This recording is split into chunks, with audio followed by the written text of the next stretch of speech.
Welcome back. My name is Peter Levi, the writer and editor of MCU and Comics. And today we are doing our WandaVision review, the written version of which came out yesterday, and a link is in the description below. And I'm going to go through my impressions of it, what I thought worked, what I thought didn't, the general response to it, and where it leaves things in terms of the MCU. Not so much what it leads into, because I think that's very apparent, both from the marketing wank and how it ends, but just sort of where it sets the bar. So briefly, I thought it was a good show. I enjoyed it. Compared to other television, including other streaming shows, it's enjoyable. It's well done. It is, however, flawed, more so than I was expecting, and I'll get into that. But with that said, it certainly stands head and shoulders over most Marvel Entertainment properties. So shows like Agents of S.H.I.E.L.D., The Runaways, a lot of the Netflix seasons, not all of them, but certainly above things like train wrecks like the last two seasons of Jessica Jones and whatnot. So it is a good product. It is a good effort. It accomplished a lot of what it wanted to do. However, I do think the bar it sets for future Marvel shows is not as high as I was expecting, and I'll get into why as we go through this. Just tangentially, I mean, it was obviously popular. People were really hooked on it, particularly trying to figure out what was going on, where it would lead. It got the bounce you tend to get when you have a heavy reliance on mystery boxes. But whether people were satisfied with the ending, I think is still up in the air. So before we get into the show specifically, let's go into the background. So originally, WandaVision was meant to be the second MCU show. It was supposed to come after Falcon and the Winter Soldier. But because of the pandemic and unexpected reshoots, the two shows got swapped. And now that we've seen WandaVision, we are aware that it's unlikely those two shows have any relationship to one another. It was also supposed to come out after Black Widow and after the Eternals. So again, it doesn't look like either of those films will tie into WandaVision at all, and vice versa. I don't think that specifically matters one way or the other. I do think that Falcon was meant to be first, though, as a safer entry for the MCU, because Falcon and the Winter Soldier looks a lot like the second Captain America film, which is considered one of the best films and very much in line with what the MCU does. It also has some Luke Cage Season 1 vibes, but we'll see how similar that is, or if that's just sort of a little frosting on the cake. We'll see. So beyond that, what about the people involved with making the show? So Jack Schaefer was given the role as showrunner, and previously she had been one of many writers on Captain Marvel, and I think there's a little bit of parallel between Carol Danvers' origin story and Monica Rambeau's. And she also wrote the original script to Black Widow. Now that script actually caused Marvel a lot of problems. It required 2 emergency rewrites and a delay in filming, and nothing of Schaefer's script remained. She just has a story credit. This did not prevent Marvel from giving her this opportunity, but now that we've seen WandaVision, I suspect the reason her script for Black Widow didn't work is related to plot and character, and we'll get into that. From her various interviews, it's pretty apparent to me that what excited her most about the show were the sitcom elements. That seems to be her primary interest, and then secondarily going through Wanda's emotional arc. I think the emotional arc was, for the most part, very effective. The sitcom stuff I thought was adequate, but no one cared. That was very apparent from the reactions through the first 3 episodes, is that the audience for that strange trip through nostalgia is small. Not non-existent, but small. And I'm curious how, if at all, that'll affect She-Hulk, which is meant to be a straight-up sitcom. It's interesting. Marvel's tried close to straight-up comedies in Ant-Man, and neither of them have been particularly successful at the box office. So it'll be interesting to watch and see what happens there. Beyond Jack Schaefer, her writing staff was mostly newer people. About 2/3 of them had very little experience prior to writing the show. I think in terms of the quality of the dialogue, WandaVision is fine. But in terms of plot and story, there are issues, and I think they are the main issues for the show. If you watched and wound up unsatisfied, either in a small way or a big way, it's almost certainly due to plot and character decisions. So I think that comes from the top right through the writing room. I will say before I go any further, it is always easier to criticize.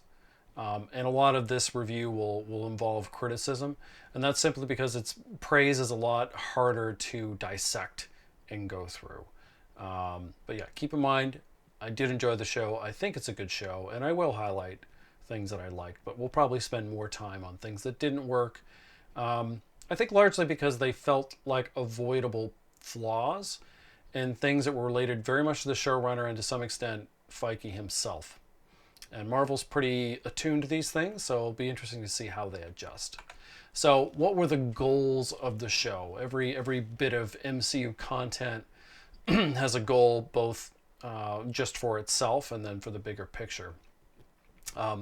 This show had 3, principally. And I think it accomplished 2 of them and failed the third.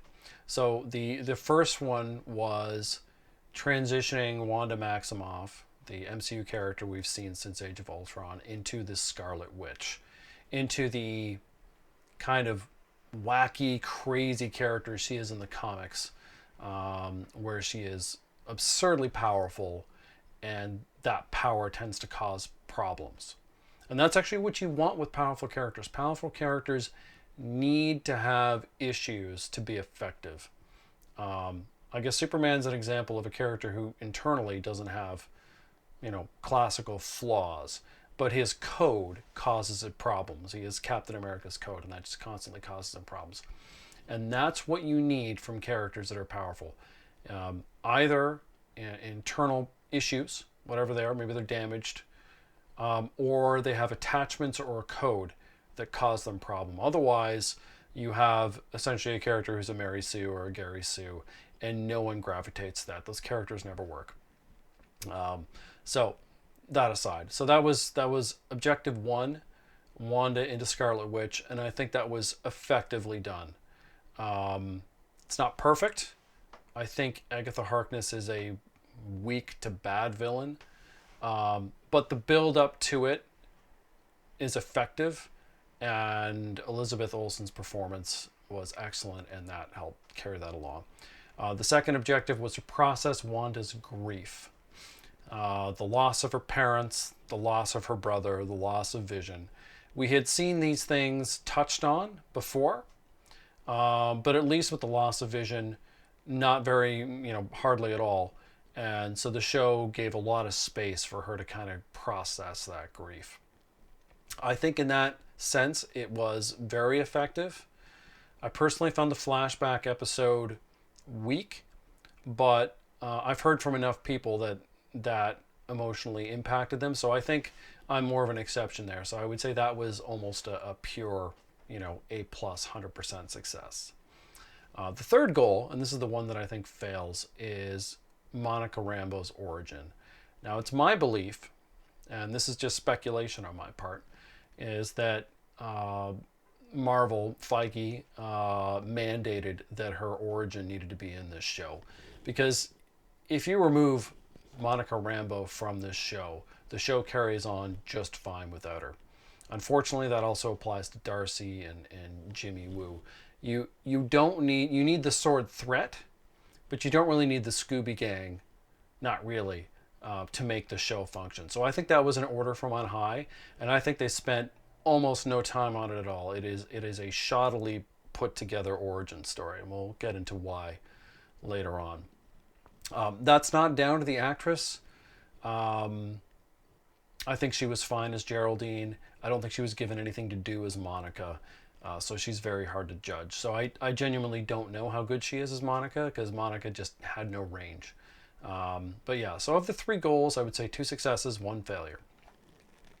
Um, and we'll see sort of why that is as we go through the rest of this. So in terms of performances, broadly speaking, they were good to excellent. Elizabeth Olsen was fantastic. Her best role in the MCU, although I think she's been excellent in all the films, especially the stuff the Russo brothers did. She's someone who has a great deal of depth and a lot of range in her performance, and that came out here. Kudos to her. I'm looking forward to more with her in the MCU. Paul Bettany was also excellent. I liked his prior performances, but he's always been kind of a bit character, and here he was given a lot more to do, and he pulled it off. Both actors really elevated the scenes they were in and the people around them. And I'm glad they've left the window open for Bettany to return, because I'd love to see more of him. Even though I'm not sure what you do with Vision now, but yeah, kudos. The other performance I would call excellent is a bit of an odd choice, but it's Evan Peters. Even though I'm going to argue his character is a waste of time, he again elevated the people around him. It's an excellent performance, and he's someone you're left wanting more of that character. Even as Ralph Boner, you still kind of want more of him. He adds something to the dynamic that wasn't there otherwise. So those are your top performers. Certainly Olsen and Bettany right at the top. After that, it's generally good. Catherine Hahn, I think, was good as Agnes and not good as Agatha, and I put that down to the writing 100%. That's not her fault. Agatha Harkness is a poorly written villain. I'll get into that a bit more below. So that's not her fault, but she wasn't able to take that bad material and do anything other than make it mediocre. Beyond that, the only other performance I want to highlight is the one dud in the show, and that's Josh Stamberg's Tyler Hayward. This character is atrociously written, but Stamberg is flat, boring. There's no depth to his performance at all, and he drags down everyone else when he's in a scene with them. Yeah, he might be good in other things, but this is a character I never want to see again, unless you're just going to Taika Waititi him and murder him in a short scene. Yeah, and it's difficult to think. I believe he is the worst performance I've ever seen in the MCU by a long stretch. And that did not help the sword plot, the B plot, at all. So performances aside, I mentioned earlier Monica's origin story didn't work, and it's one thing to say that. Let's go through why. So here is what that character's journey is, chronologically, not by episode. So she gets snapped, and when she comes back, learns that her mother has died. This death happens off screen. We don't see it, which is a bad idea when it comes to writing. Pardon me, but Monica spends approximately 0 seconds spending any time really being devastated by it.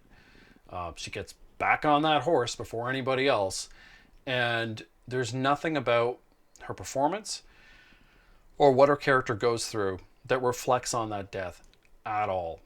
Clearly that was written in to be the emotional anchor point for the character, but the writers and the actors did absolutely nothing with it. It's completely trivial. A waste of something like that. And they definitely should have put that death on screen. Next, Hayward sends her to help out Jimmy Woo, looking for a missing person. This is another fail because the missing person never comes up ever again. Beyond that, when Monica discovers the zone, her inclination is to stick her finger in it. This is so like cataclysmically stupid. It's difficult to process. It's not even played for laughs, which is kind of what it comes across. But oddly enough, like all of Monica's choices, she is rewarded for this. She gets drawn into the sitcom reality, becomes Geraldine. Through that process, gets close to Wanda, even though Wanda ultimately kicks her out when she brings up old memories. So when she gets booted out, she rejoins the Sword group that is assembled to watch the Zone. Serves as Wanda's surrogate, despite being attacked, serves as kind of her surrogate in arguments with Hayward. And in that process, insubordination gets her and the Scooby Gang put under detention, which is something that apparently anyone can just walk out of without any trouble. And from there, she goes to get a specially prepared vehicle to go penetrate the barrier and go back in.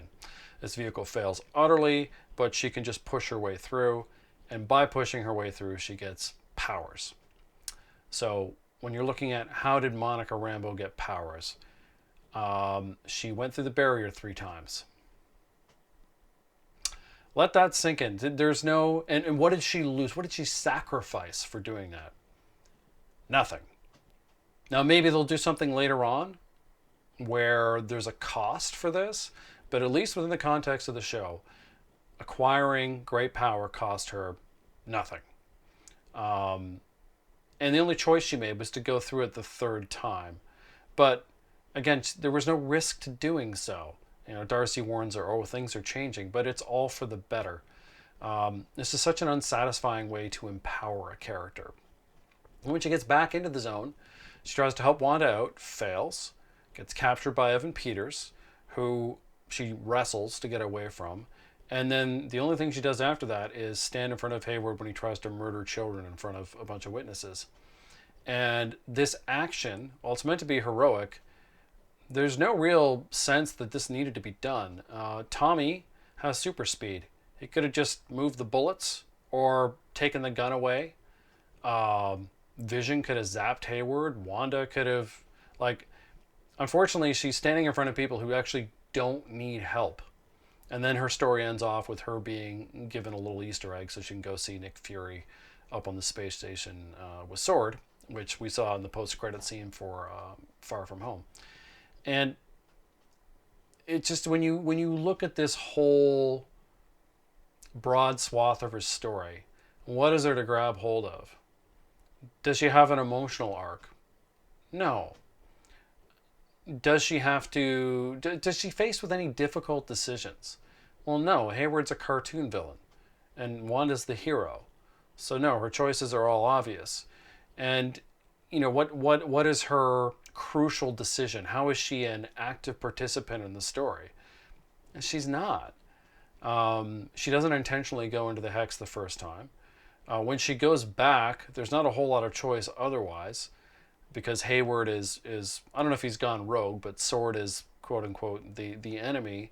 Her friend Darcy is inside, and she just thinks talking to Wanda is going to make it better. So, you know, she's not an active participant in her own story. She just sort of gets powers and then is beamed up to the ship. It's really bizarre. I feel bad for the actress who, outside of being Geraldine, was given nothing to do, and it's got to deflate any extra hype she could have brought to Captain Marvel 2.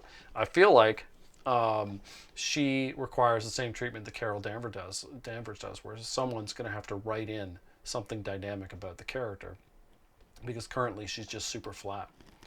And I know I spent a lot of time on her, but I do think it is worthwhile to go over. I'm sure there are people out there who really love Monica and love her story, and that's fine if it worked for you. But I do think if you take a few steps back and think about what does the average person feel about that story, and you lay it out, there's just nothing to jump into. So the next element is a bit broader.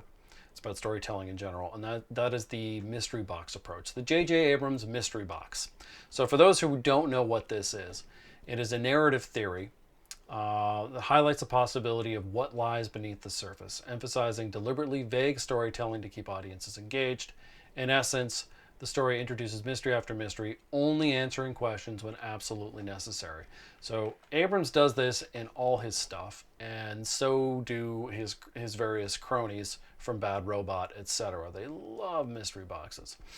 And what they do effectively is generate interest and excitement because you want to know what's going on.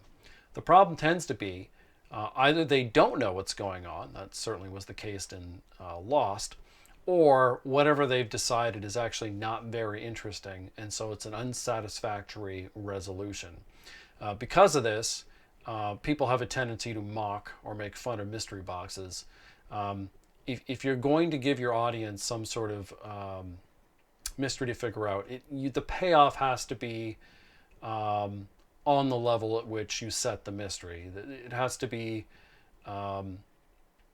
basically of equal value to the amount of time you spent on it.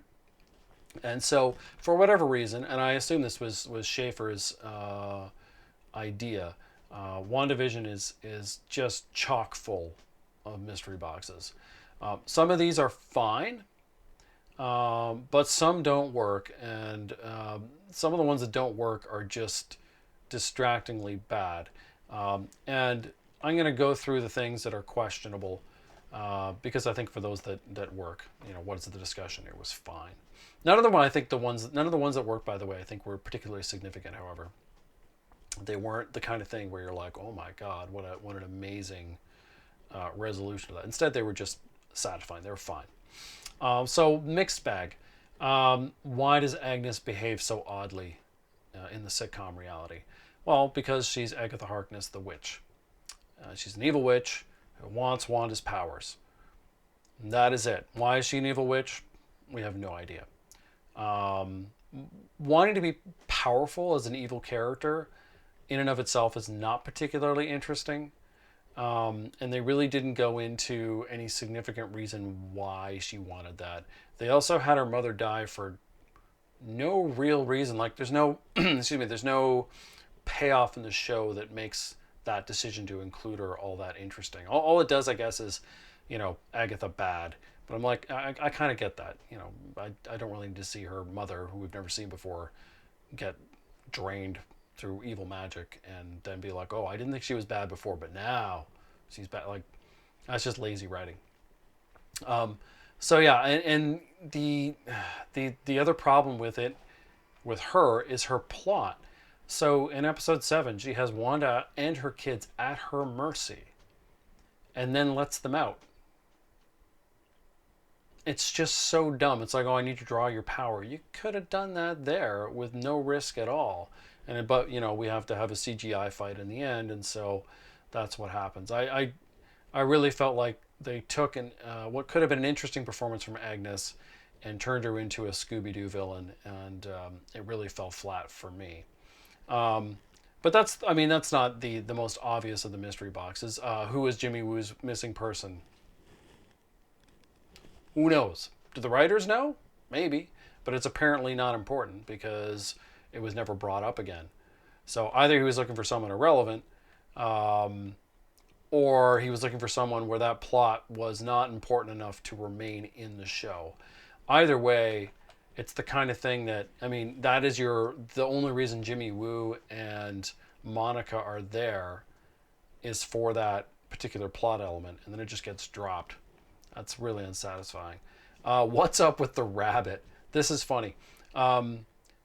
The show did tease the rabbit was of some interest, and we now know of a cutscene where it's actually a demon. The cutscene sounds amazing, but they cut it. So only retrospectively do we understand what the point of it was. In the context of the show, the rabbit is nothing. That's just a terrible waste. Now, why did the scene get cut? Was it due to time? Was it due to budget? Was it an editorial decision unrelated to that? From what the director said, he suggested it was time. That was the reason why it was cut. But what a terrible decision. I felt the finale, the final fight, was quite lackluster, and this would have not just added that to that. I like the vision on vision fight, but beyond that, it also would have given the secondary characters something interesting to do, which they didn't get to do. So yeah, what a tragedy that was. But because it's not in the show, it's just nothing. It's an unsatisfactory dead end. But yeah, let's do the big one, which is Evan Peters, Ralph Boner. This one to me it's the one that Marvel is going to regret. I'm sure they already now regret it.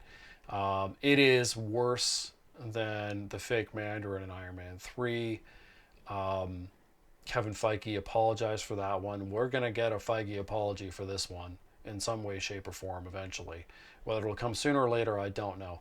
But this went up like a lead balloon. This idea of casting the actor who played the Fox Quicksilver and then making him an irrelevant dude bro who just happened to live in the house next door is so unsatisfying that I've watched fanboys go from, oh, you're just upset that your theory is wrong, to, well, they didn't have enough time to do it properly, which is, just through 72 hours, you've seen a huge shift in how that's being responded to, as I think they understand this is just a terrible idea. And whose terrible idea was it, and what did they hope to accomplish? Well, we've had two stories from people involved. The one I don't believe is from Matt Shakman, the director, who said it was his idea and an homage to that Mandarin twist in Iron Man 3. I don't believe him because the Mandarin twist actually included the possibility of a real Mandarin, really the confirmation of a real Mandarin after the fact. There's none of that for Evan Peters. Secondly, 2 weeks before he made that statement, the showrunner, the person who actually makes decisions like that, said it was her idea and that she thought it was a fun twist to mess with the audience. And I believe that that's true. And the problem with that is, who is that twist fun for? It's fun for the people involved in the show. It's not fun for the audience. There's nobody who's like, oh, you got me. You put Evan Peters in here, had him act like Quicksilver, and I thought he was or was related to that, and he's just some guy. There's no value in that. You're essentially laughing at your audience. And so yeah, that was a terrible idea. Good for Peters for his performance. But what a waste too of an actor. It's like Karl Urban in Ragnarok. You've got such a good actor, and you're just going to throw them away in a nothing part. Now with Urban, I suspect he didn't want to be committed to multiple Marvel movies. That's my guess anyway. But with Peters, he certainly would have come back. And in fact, this was such a terrible idea. I have now seen scoopers saying, "Oh no, no, he's really the Fox Quicksilver. You'll see, or he's really Quicksilver. It's all a twist, and it'll get revealed later on." I would like for that to be the case, but I'm very dubious now. When you've had two people, actually technically three people, intimately involved with the decision making of the show, talk about how it was just a goof. I suspect it was just a goof. Now, nothing stops Marvel from retroactively changing that. Just like the little kid in Iron Man 2 suddenly became Peter Parker. Obviously, that was not the original plan, but the fans liked the theory, so Feige went with it. They could, if they wanted, change stream and decide that Ralph Boner is actually a Quicksilver of some sort. But until that happens, this is just a giant dud. I don't think there's anything too much else mystery box wise, but that's certainly the main criticism I should see. And then let's kind of go to the response to criticism. It was pretty clear that people who follow Marvel heavily were aware the show was not going to end in a way that people were happy with before the final episode aired. And I know that because we saw what their approach was going to be, the answer to criticism, before it came out, which was anytime someone says something bad about the show, you say one of two things. They're either upset because their theory was wrong, or anything they say that's negative, you say is a positive. Pardon me. So if I say Tyler Hayward was a limp, one-dimensional villain, the response would be like, isn't it great that he was a one-dimensional villain? Or if I say the Evan Peters reveal was not satisfying, they're like, "Oh, you're just upset because your theory was wrong." These are both terrible responses. One is a straw man, the one about theories, and the other is just nonsense. Saying something is different than justifying it. The thing is, this approach did not last long. You can go see those articles, but already the backpedal has begun, and we're starting to see excuses come out. Pandemic. They didn't have time to do some of the things they wanted to do. There was a rush, blah blah blah. And this is spin. This is pure spin, and we know it's spin because WandaVision finished filming, and there was time for extra filming afterwards to meet this air date. And they chose not to do it because they were content with the cut that they had. So I don't buy that. I see that as an excuse. Now the thing I don't know is how deep is that criticism, because obviously the people I follow are largely in a bubble. These are Marvel super fans or people who are just invested in covering this sort of thing. So they're not quote unquote normal people. They're not the casual audience. I mean, I know people who would qualify as that, but anecdotal evidence is not worth a whole lot. So yeah, I'm curious to see what the response is in time, and we'll get to what I think that is in a bit. But I do think it's good for Marvel that Falcon is coming soon, so there'll be something else to talk about, because I don't think the discussion serves the show very well. I'm going to very briefly, go over how Scoopers did about the show. And we'll just look at significant figures. And that's an entirely personal judgment. And I'm not looking at every single thing they said, because I don't think that's particularly interesting. So how did Charles Murphy, who's I think generally seen as like the best scooper, who isn't an insider, he's considered the best scooper.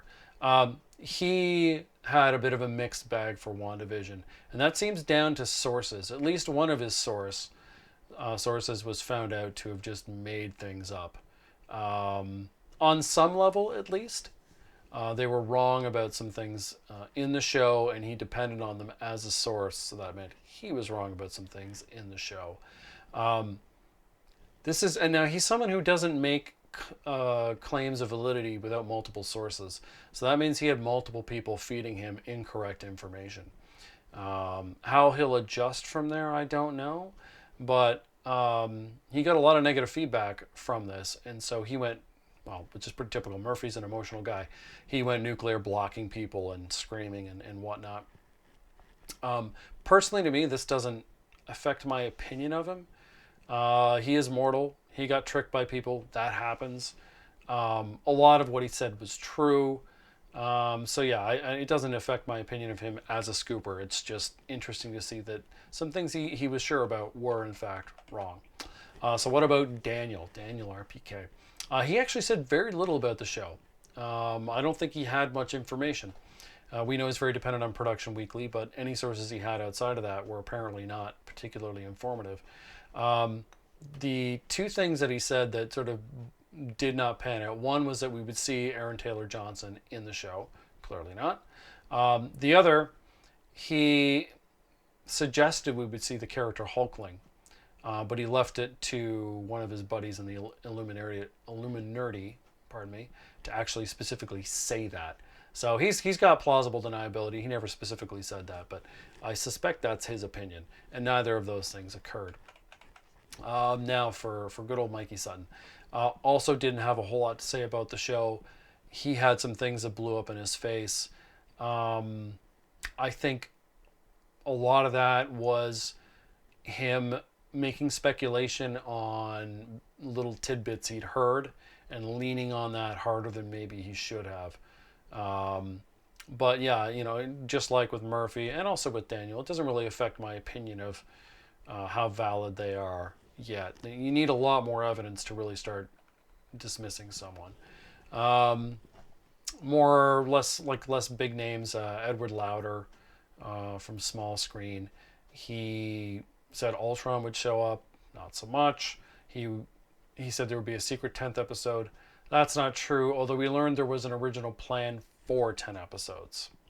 So, but it wasn't the case. So that's old information, I guess, that he and some other people thought was still valid. It was not. Andy Signor said that Evan Peters is Quicksilver. I gave him a pass on that. He's portrayed that way, and I'm pretty sure Marvel kept the boner revelation close to the chest. So he may have had some crew member or whatever tell him that, believing it was true, and it was not. So to me, that doesn't validate or invalidate him as a scooper. And that's pretty much it. Except we had a redditor who was 100% correct on episode 8, and clearly had some inside info. But I'm not familiar with them, and I don't know how much they dropped. They claimed that they knew most of the things in the show, but yeah, I wasn't aware of them until really recently, so I can't verify that at all. But yeah, this is just a redditor. They're not someone, as far as I know, that like has a brand or is posting things on websites or is necessarily serving as a source to anyone. It's just some Marvel fan, as far as I know. So final thoughts. What do I think of the show? Well, to reiterate what I said at the top, it is a good show. And I spent a lot of time on its problems, which I'll just briefly reiterate. The B plot, the sword plot, is poorly conceived, often boring, makes little sense, and adds almost nothing to the narrative whatsoever.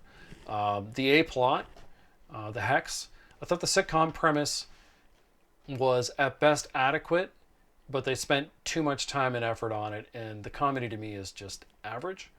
And the villain turn, the Agatha Harkness villain, is also poorly done, not very interesting, and never seemed threatening. That was one of the problems with the show. There were no real threats for Wanda. Wanda was just too powerful, and yeah, you just never felt dramatic tension in the show because of that. There was just the mystery carrying you along. So those are some negatives. But on the positive side, Wanda's story overall was fantastic. Vision's story overall was fantastic. The Hex reality in general was interesting. It was engaging. And yeah, so I feel like overall, good television, not great television. I suspect it's going to be a middle of the pack MCU show as time goes on, but we'll have to wait and see. The setup for Monica and Captain Marvel 2 and Secret Wars, or not Secret Wars, Secret Invasion, to me, not particularly interesting. Yeah, it's going to be hard to create buzz for that currently. They're going to need Miss Marvel to do some serious heavy lifting for that. In terms of the audience response, it's too early to say. Fanboys loved it, but fanboys were always going to love it. I've seen from your more casual, less hardcore people, hesitations, irritation over the fake outs. The show allowed anticipation to get high enough where it's irritating, where none of that turns out, no matter what you thought was happening. And I feel like that sourness is just going to increase over time. How much, I don't know. Too hard to say. Like I said earlier, I think the fact that Falcon and the Winter Soldier is coming out very soon is very beneficial to the show. It'll change the conversation. That is good. And if Falcon is very good, I think people will largely forget their quibbles over WandaVision. Personally, for me, it is not a series I would rewatch totally. It has some moments that I might revisit. But in general, I think it's just going to sink down to one of those things where I would only watch it if I was specifically binging a certain Marvel storyline that happened to include it. So yes, that is the end of my review. I hope you enjoyed it. I hope it was informative on some level. In terms of what's coming up next for me, my scoop article is essentially done. I also have a news digest, which is also nearly done. I don't know which one I'll put out first. Possibly the scooper one. But that'll come. One or the other will come out tomorrow. That's the plan. And then I'll record a vlog to go with it as well after the fact. So thanks very much for watching, and we will see you all next time.